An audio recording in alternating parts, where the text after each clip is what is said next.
CBSE class 12 chemistry हमारा chapter है chemical kinetics और उसमें हम टॉपिक पढ़ रहे हैं इंटीग्रेटेड रेट इक्वेशंस। हमारा अगला क्वेश्चन है question number 46। The rate constant for a first order reaction is 60 per second. How much time will it take to reduce 1 gram of the reactant to 0.0625 gram. यह question CBSE sample question paper 2018 में 3 marks का पूछा गया था। एक बार आप इस question को ट्राई करिए, फिर हम लोग आगे बढ़ते हैं। यहाँ पर हमारे पास गिवन क्या है, तो rate constant k is equal to 60 per second, initial quantity 1 ग्राम और फाइनल क्वांटिटी आपका 0.0625 ग्राम है, जिसको a माइनस एक्स माना जैसे हम मानते हैं। यहाँ पर ध्यान देंगे कि यहाँ पर हमारा कोई कंसंट्रेशन गिवन नहीं है मोल पर लीटर में, यहाँ ग्राम गिवन है, तो हम ग्राम को ही a की वैल्यू मान के आगे बढ़ेंगे। We know that for the first order reaction t is equal to 2.303 k log a by a minus x. वैसे यहाँ k होता है, यहाँ t होता है, फिर हम लोग t को उधर ले जाते हैं, पर हम ऐसे भी डायरेक्ट लिख सकते हैं, ठीक है।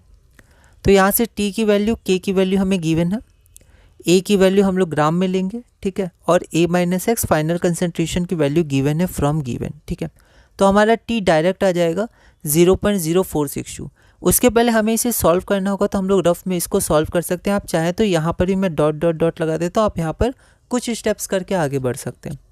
ब्रैकेट में मैंने इसको थोड़ा सॉल्व कर दिया है, ठीक है। इसको आप सॉल्व करिएगा तो ये आपका इतना आ जाएगा, आप फिर इसको कैंसिल करिएगा तो 16 आ जाएगा, और 16 को लिख सकते हैं 4 log 2। log 2 की वैल्यू दी नहीं है, तो log 2 की वैल्यू आप ध्यान रखिएगा 0.3010। तो यहाँ 4 इंटू इतना करके हम लोग आगे कंटिन्यू कर सकते हैं। तो आपका जो फाइनल आंसर आएगा वो आएगा t is equal to 0.0462 second. Therefore the required time is 0.0462 seconds, ठीक है। सॉरी 0.0462, ये 5 जैसा हम लोग को अच्छे से लिखना है, 5 नहीं है, ये ऐसे है ना। हम लोग थोड़ा अपना राइटिंग और हम लोग अच्छे से वर्ड्स और लेटर्स बनाएंगे, नंबर्स बनाएंगे बोर्ड में, है ना। अगला क्वेश्चन है हमारा question number 47। First order thermal decomposition of N2O5 gas at a constant volume हमें दिया हुआ है। 2 एक्सपेरिमेंट है, ठीक है, 1 और 2। टाइम दिया हुआ है और हमें टोटल प्रेशर दिया है। ऐसा एक क्वेश्चन हमने पहले भी किया था। यह question CBSE sample question paper 2019 में 3 मार्क्स का पूछा गया। तो एक बार आप इस क्वेश्चन को ट्राई करिए, फिर हम लोग आगे बढ़ते हैं। तो यहाँ पर हमारे पास गिवन रिएक्शन है, वो हमने लिखा। उसके बाद इनिशियल हमने पी आई माना। पहले हमने पी नॉट माना था, पी नॉट भी मान सकते हैं, यहाँ हमने पी आई माना इनिशियल कंसंट्रेशन को। उसके बाद यहाँ पर 2p 2 मतलब 2 हमारा स्टोइचियोमेट्रिक कोफिशिएंट है, तो 2p जब इसका घटा तो यहाँ पर 2p बना और यहाँ पर p बना, ओके। अब pi हमारा इनिशियल कंसंट्रेशन है, तो हमारा जो फाइनल कंसंट्रेशन होगा, concentration after time t is equal to t, उसको pt माना टोटल। तो इसको हम लोग जोड़ देंगे, तो इसको हमने ऐसे जोड़ दिया, तो यहाँ पर pt की वैल्यू हमारी इतनी आ गई, ठीक है। तो यहाँ p की वैल्यू क्या आएगी, तो हमने जैसे पहले p की वैल्यू यहाँ पुट की थी, तो p की वैल्यू इतनी है, फिर उसको हम लोग क्या करेंगे, इसमें पुट कर देंगे, ठीक है। अब यहाँ पर इनिशियल कंसंट्रेशन पी आई है, यहाँ सब गैस है, तो हम लोग p में लेंगे, x में नहीं लेंगे, ठीक है।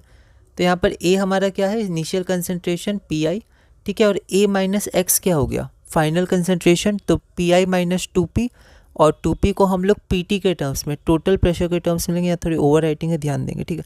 अच्छा, हमने pt के टर्म्स में क्यों लिखा, इसलिए लिखा क्योंकि हमारा डेटा टोटल प्रेशर pt दिया हुआ है। तो यहाँ पर जब हम लोग इसको पुट करेंगे, ठीक है, तो हमारा a माइनस एक्स की वैल्यू आ जाएगी 3pi माइनस 2pt, इसको इक्वेशन 1 मान लिया।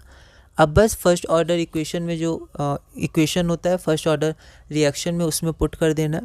तो for first order reaction we know that k is equal to 2.303 divided by t log a by a minus x.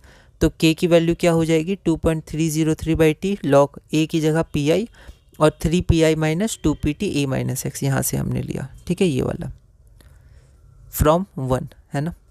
आगे बढ़ते हैं कि गिवन, अब फ्रॉम गिवन टेबल में क्या है, pi की वैल्यू दी हुई है जब t इज इक्वल टू 0 था, और यहाँ pt की वैल्यू दी हुई है 100 सेकेंड पर। तो ये आपका pt हो गया, ये t इक्वल टू 100 सेकेंड हो गया। बस हम वैल्यूज पुट कर देंगे फ्रॉम गिवन। तो यहाँ पर आपकी k की वैल्यू आ जाएगी 4.92 into 10 to the power minus 4 per second, ठीक है। Therefore the required value of rate constant is 4.92 into 10 to the power minus 4 per second, जो हमारा रिक्वायर्ड आंसर है। अगला क्वेश्चन है हमारा question number 48। The decomposition of NH3 ammonia on platinum surface is zero order reaction. If rate constant K is 4 into 10 to the power minus 3 molar per second, how long will it take to reduce the initial concentration of ammonia from 0.1 to 0.064 molar? ठीक है, यह question Delhi 2019 में 3 marks का पूछा गया था. एक बार आप इस क्वेश्चन को ट्राई करिए, फिर हम लोग आगे बढ़ते हैं. तो यहाँ पर हम लोग 3 मार्क्स का है, तो अच्छे से हम लोग गिवन लिखेंगे और आगे बढ़ेंगे. तो गिवन हमें क्या है, डिकम्पोजिशन ऑफ अमोनिया NH3 दिया हुआ है जो कि जीरो ऑर्डर रिएक्शन है.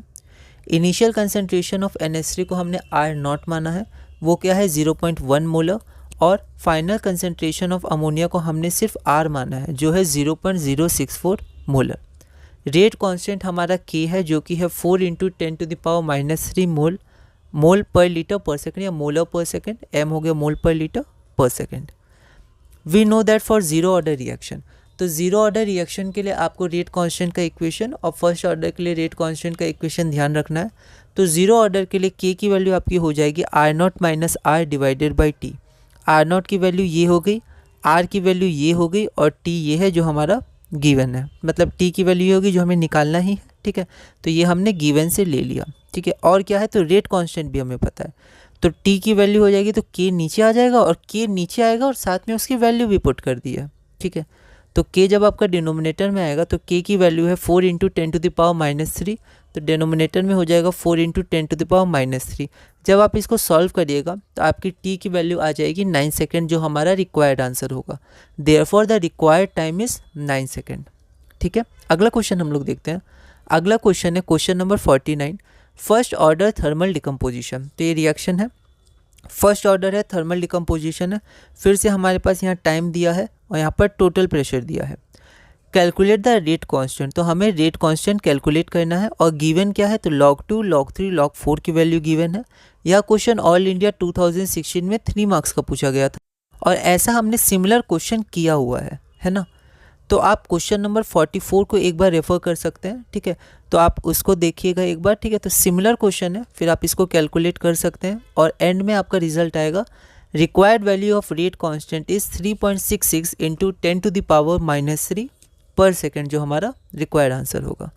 अगला क्वेश्चन है हमारा question number 50, the rate constant for a first order reaction is 60 per second. How much time will it take to reduce the initial concentration of the reactant to its 1/10th value? तो initial concentration को हम लोग 1/10th value में reduce करेंगे या reduce होगा तो कितना समय लगेगा. फर्स्ट ऑर्डर रिएक्शन है, उसका रेट कांस्टेंट दिया हुआ है. यह क्वेश्चन ऑल इंडिया 2015 में 3 मार्क्स का पूछा गया था. एक बार आप इस क्वेश्चन को ट्राई करिएगा, अगली वीडियो में हम इसे सॉल्व करेंगे.